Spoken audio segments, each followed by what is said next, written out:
20 tiyinga bir buxanka non berardi.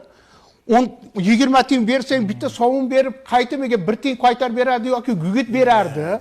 3 tiyinga gazvoda ichardi deganlar yo'qmi? Ana shularga savol bermoqchiman. O birodarlar, agar sho'ro zamoni 73 yil hukmronlik qilgan bo'lsa, necha yil 20 tiyinga non olib yeganmiz? Ha, to'g'rimi? Shuni ham savol qilib qo'yaylik, modomiki o'shna deb bizga fakt, go'yo faktni keltirayotganmiz. Necha yil? Grajdanlar o'sha aytayotganim birodar kuchli urush paytida odamni jonidan ko'ra non qahat bo'ldimi? Qo'qonda qanaqa qirg'in barot bo'ldimi? Qani non 20 tiyinlik non? Xo'p, urush paytida non 20 tiyinmidi? Undan keyin 50-yillarda ana Makka jo'xori siyosati qilaman deb vallomat chiqqan paytida non 20 tiyin.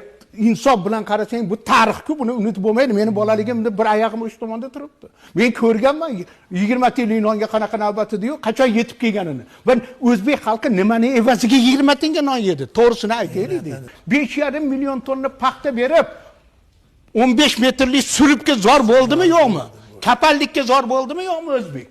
Muhammad Yusuf aytmoqchi, tomimizgacha paxta bo'ldi-ku, qonimizgacha paxta oqizdik. Bularni hammasini 20 tiyinlik nonni 3 tiyinlik gazolaga almashtirish go'yo bugun qimmat.